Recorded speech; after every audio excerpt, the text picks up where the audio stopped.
So what I want to tell you is, don't be afraid. Don't be afraid. And number 2, don't doubt yourself. Of all the CPAs that I know, of all the CPAs I know, when I list down all their names and get a common parang adjective out of all those CPAs I know, hindi ko pwedeng sabihin na ang common adjective ay intelligent. Walang ganung trend. May mga matatalino na nag-fail, may mga hindi masyadong matalino pero nagiging CPA.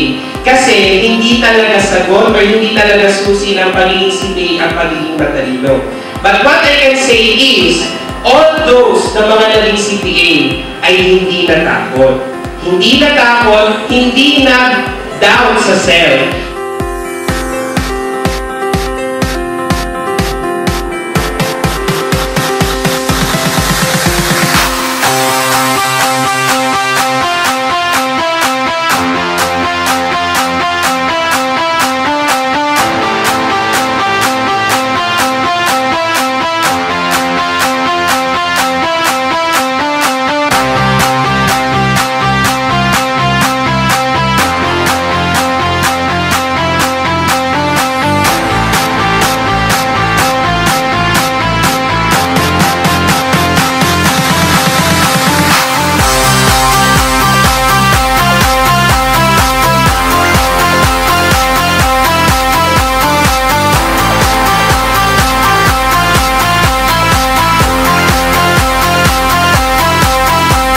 Kung meron pa kayong idea on what it is to be an accounting professional, I don't think that everybody has an idea on what it is to be an accounting professional.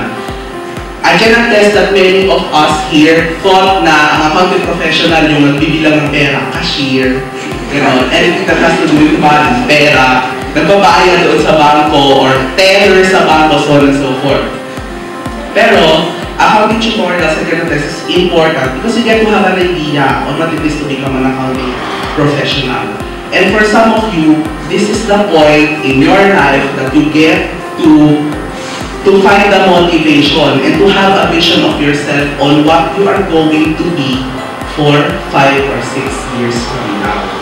To end this inspirational message, I really wish that all accounting students you will show your full potential this coming SEMs. Alam nyo, when I was a student, when I was at your shoes, I really feel na we have the same feeling. Yung feeling ng ano?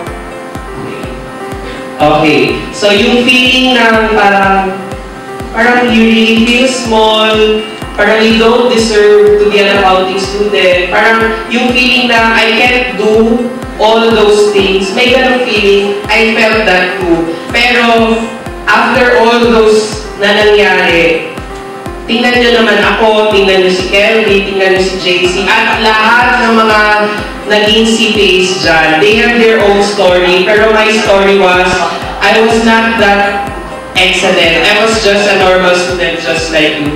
So, yun, just push forward and remember that the only person who believes in yourself is also yourself.